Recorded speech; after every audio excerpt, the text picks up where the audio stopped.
Hi, I'm Jack Canfield, America's #1 success coach. You may also know me as the co-creator of the Chicken Soup for the Soul series, co-author of the book, The Success Principles. I'm sitting here with Debbie Phillips, who is the creator and founder of Women on Fire, which is a movement that you've created, which is really way cool. So you've created this movement for busy women, which I now know a lot about from having talked to you. I'm very excited about it. Why did you create Women on Fire? Why do women need to be on fire? Well, first of all, women are so busy, and we're usually the last ones we take care of. And so the idea of creating Women on Fire was a special place, special material for women to explore their own dreams and hopes. And that was one of the reasons I started it. So why do you say it's for busy women? Well, because we're taking care of our families, we're taking care of elderly parents oftentimes, we're working, and we just don't take enough care of ourselves to really focus on what do we really want. So you have this card that I saw when you came in. Yep. And it says 7 ways to be a woman on fire.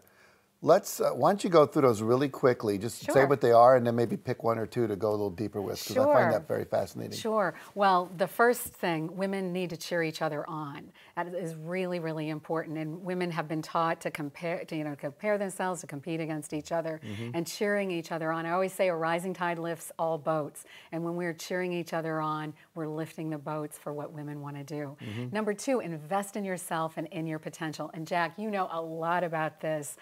How incredibly important it is.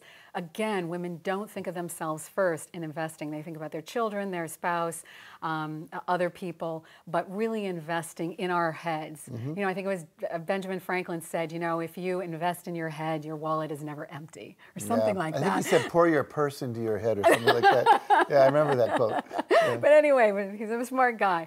Number 3, and this goes for both men and women, ask for help. Again, women don't tend to ask for help. And sometimes when I ask women about that, I say, well, who would you ask for help? They're like, I never even thought of asking for help, myself included. So number 4, remain aware of your powerful impact on others. A lot of times we as women, we don't realize the look we give someone, the tone in our voice, what we say has a great effect on our colleagues, on our spouses, our partners, and our children. Be aware, we have a lot of power and we need to use that appropriately. Number 5, honor, recognize, and appreciate those who support you. One of the things I love about you, Jack, is how you always talk about W. Clement Stone. You do a beautiful, that's beautiful to honor and keep his memory going and share with all of us the history of what you've learned. So I always encourage women, think about who's helped you get where you want to go and be appreciative of that and remember that. Yeah, good.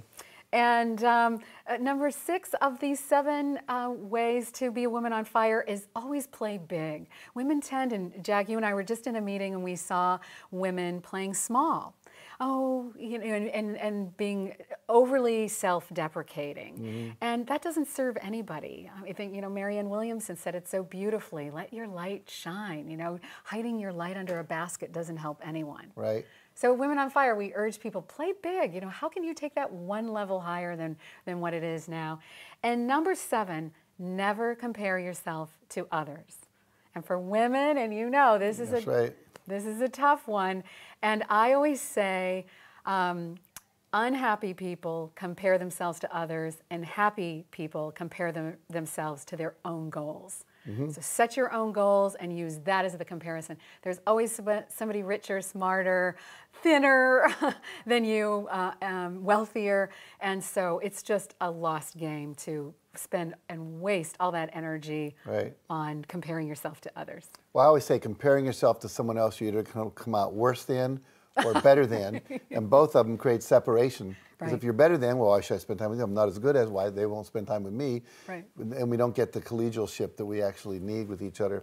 Now, you have a book, you have a subscription club where people get interviews you do with women that are, and I've read a couple of them and I found them really quite useful. I mean, I learned something from reading about your interview with Vanessa Williams.